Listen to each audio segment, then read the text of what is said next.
Hey, it's Mary Jane from Home for the Harvest, and today I'm doing some winter sowing. It's February here, so it's a good time to do winter sowing and winter sowing flowers. Mostly, well, today, only flowers. I have some herb seeds that I think I'm going to do, maybe a couple of vegetables, but I really like winter sowing flowers the best. Yarrow is one of my favorites, so I'll be doing a couple kinds of yarrow here. I've got some flax, pansy, rudbeckia, and try zinnias. Columbine always seems to work well. And I've never done California poppies, so I'm going to try those too. So I've got 8 milk jugs ready to go. I'm just going to go one by one and get them ready and then take them out in the snow. Let's start with this Summer Berries Yarrow. Summer Berries Yarrow is really, really beautiful mix. This is from High Mowing. I like this one a lot. I grew some of these last year, but I definitely need way more plants. Okay. Seeds are tiny, absolutely tiny yarrow seeds.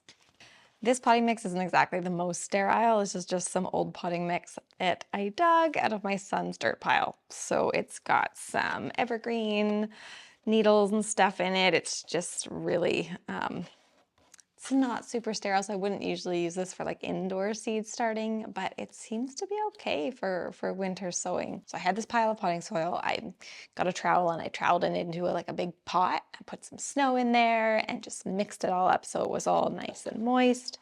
And then I just scooped it. I've got a couple inches, maybe 2-3 inches here in the bottom of each one of my milk jug flats. And it's kind of nice to have the soil be a little bit moist before you plant it, because then it's not completely hydrophobic. It's not completely difficult to soak. So start with moist soil. Fancy potting mix is great. I wouldn't go for like a super light seed starting mix though. I think you need some kind of moisture holding substance in there. So yeah, I'm not 100% on the makeup of this potting mix, but I think it'll be okay for winter sowing.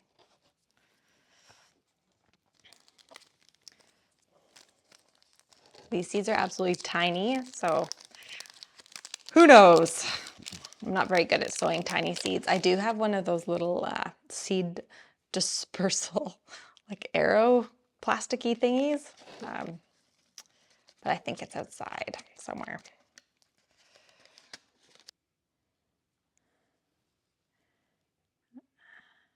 I just take my time. Take your time instead of just flinging them in there, because these seeds are expensive. Seeds are not cheap. And you don't want to waste them either. That's not good.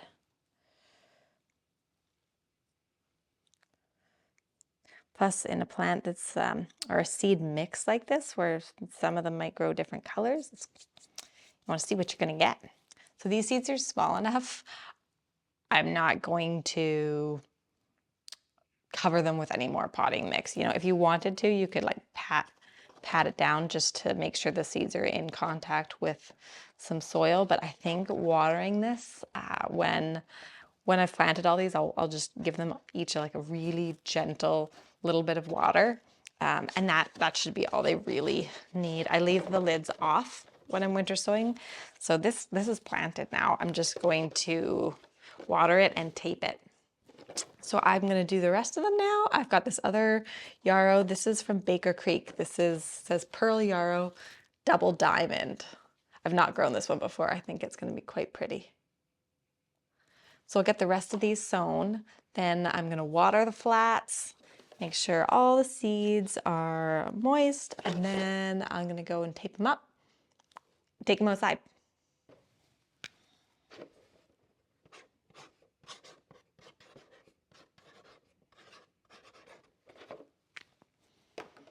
I got this garden marker, and it actually does work better than just a plain Sharpie. I'm really happy with it. It does stay on a little bit better. I mean, it's not perfect, but it doesn't fade nearly as much as some of the other ones.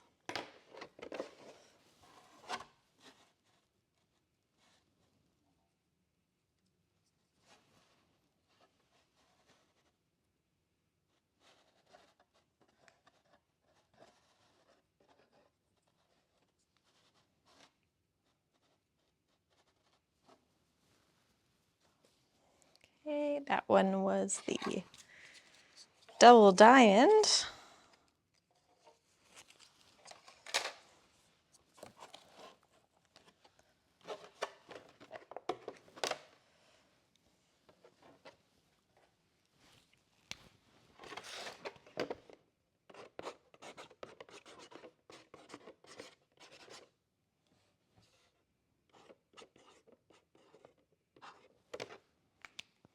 Okay. And we've got, next up, this is an annual flax. Charmer mix. This annual flowering flax grows only 20 inches tall, cup-shaped flowers appearing in red, white, salmon, and lilac throughout the summer. Perfect for edging, containers, or mass plantings, and very attractive to bees and beneficial insects. Not sure that I have grown an annual flax before.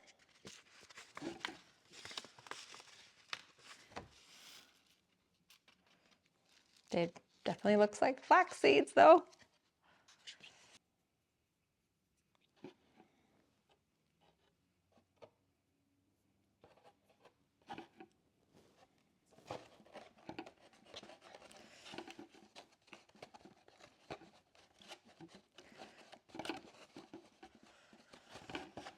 Okay. Flax.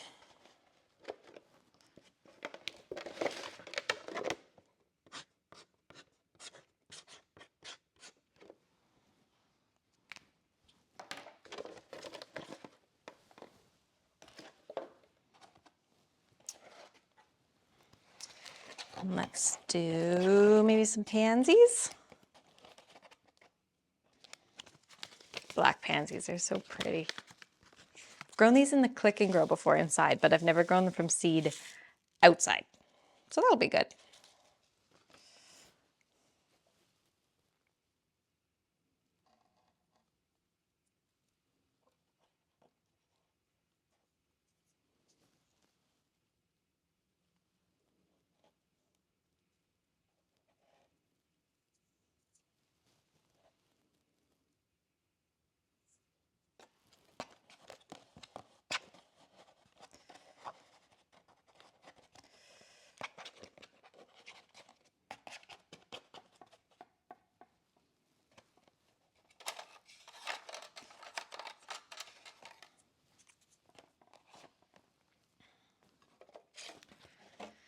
This is a Rudbeckia, Goldilocks Rudbeckia. Extremely showy, doubled blooms of cheerful, sunny yellow, surrounding deep brown centers. These are from High Mowing, these ones. I ordered some seeds from High Mowing actually, I don't know, maybe a week or two ago, so I'm looking forward to getting those. I don't totally remember what I ordered. It'll be a surprise. I can't be the only one that forgets what I've ordered from the seed companies. Especially those orders when it's like, you know, the kids are in bed, it's late, you're like, oh, I'll just get some of these. Then they show up 2 weeks later, oh yeah, where am I gonna put those?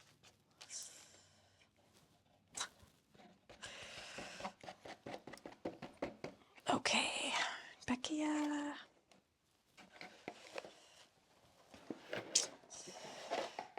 And zinnia. These are some old zinnia seeds. It says 2022 and it's 2024 right now, so I hope they're okay.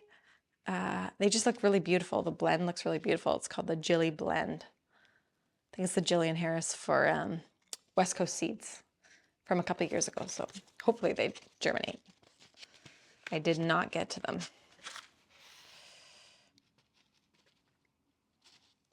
Maybe I did, because there's a lot of what looks like potting mix in here. Maybe my kids got to them. Yeah. Well, there are seeds in there, so again, not a totally sterile situation going on with this winter sowing.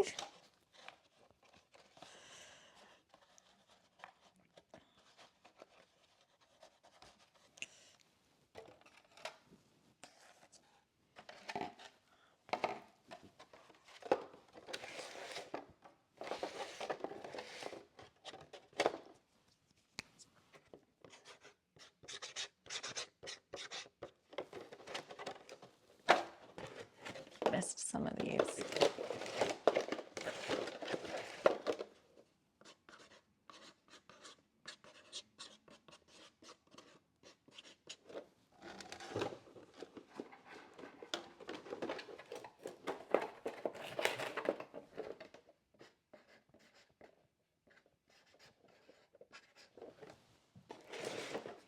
Pansies, zinnias. Okay, we've got columbine.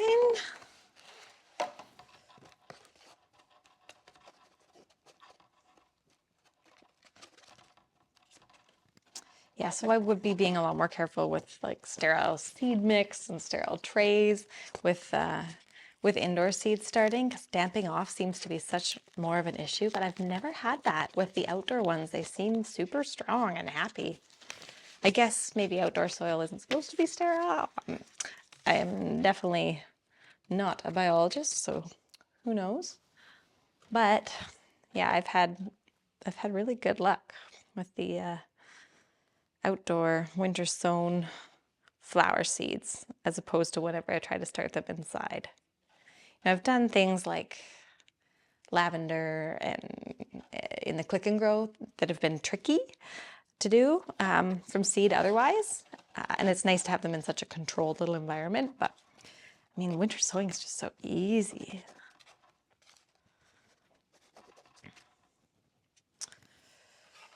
Yeah, and columbine is one that I've had really good luck with. I've grown this type before actually, but I think I gave them away. Okay, columbine. So I don't have any of this leprechaun gold from Baker Creek.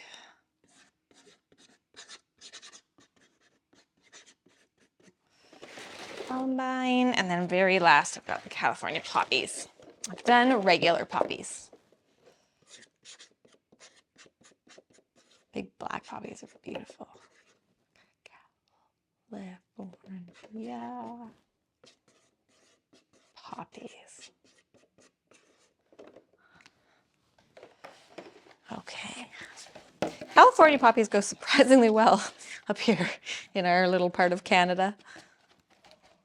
Every time I see something that says, you know, California this or Florida this or Texas this, I'm kind of scared to grow it because I think it's not going to do well, but California poppies are happy. Happy, happy. XL Jelly Beans features very large, semi-double blooms that include splashes of bubblegum pink, lemon yellow, and raspberry red. This blend grows to about 10 inches tall and is somewhat drought tolerant. I've grown these mostly out in the lane where I'm not so great about watering them, and they do totally fine.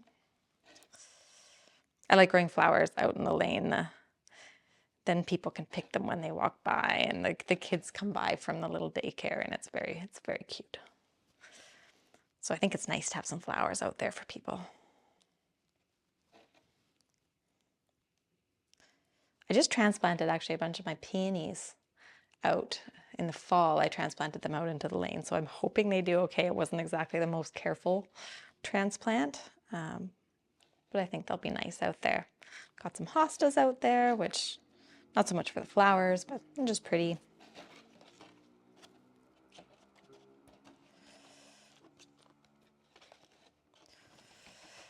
Okay.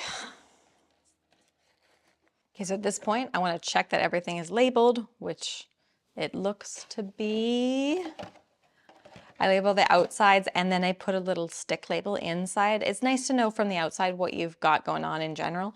But these, if I pre-do the labels, so I do the labels inside where it's warm and I know that I have time to do it because it's snowy outside and I'm not gonna be doing anything else, then I don't skip that step when I go to plant them, like transplant them out into the yard. And then 2 months later, when I totally think I'm gonna remember what it is, but I never do, then they're labeled, which is really nice.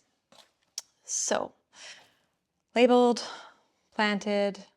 Yeah, I'm just gonna put a little bit of water in them. The soil's already moist. I'm just gonna put a tiny bit of water. I don't wanna fill this tray with water or anything because I gotta carry it outside. So just gonna be a little bit, and then I'm gonna tape them all shut. I used to try to use clear tape because I was worried about like the light not getting in, but I'm just going to use painter's tape and it seems to be fine.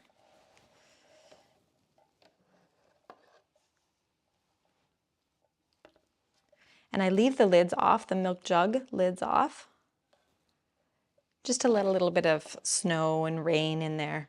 I wouldn't be like sticking the hose in the hole and spraying it because it's probably going to disturb all the seeds and you're going to have a bunch of seedlings growing up the sides, but which I've had, which is how I know that.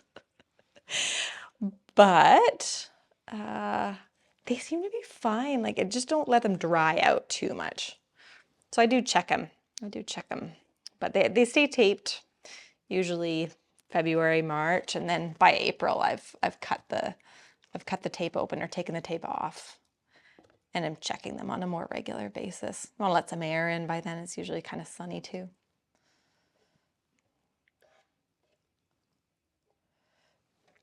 Okay, I'm gonna call that enough water. So that was like half of this watering can for 8 milk jugs. So not a lot, not a lot. I can't carry them if it's too heavy.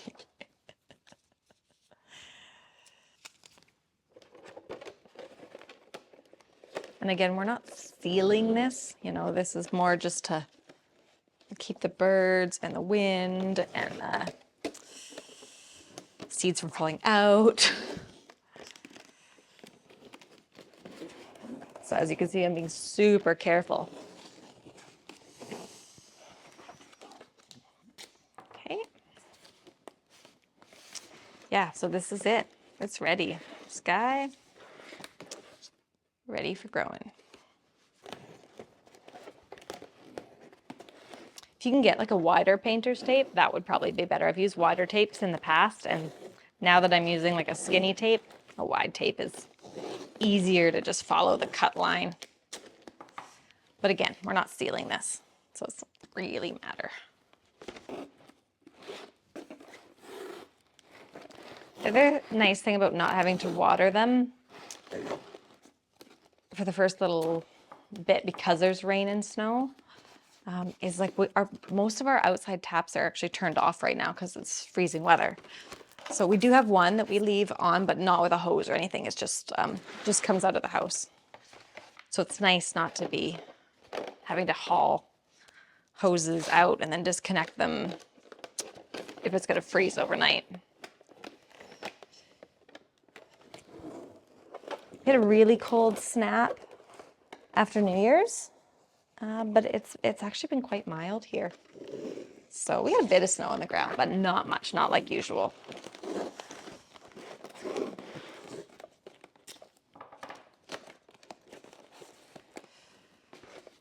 Okay.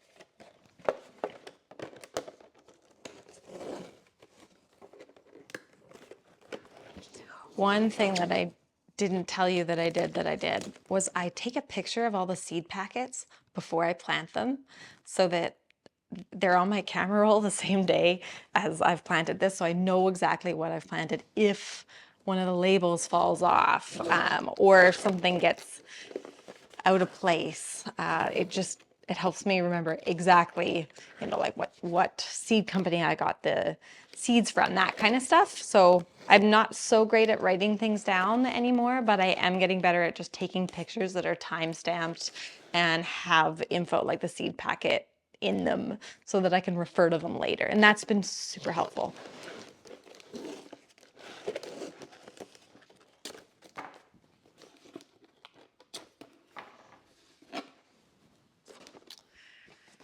Okay. I like to turn them all so that the labels are going the same way. Definitely not an important step, but it's important for me.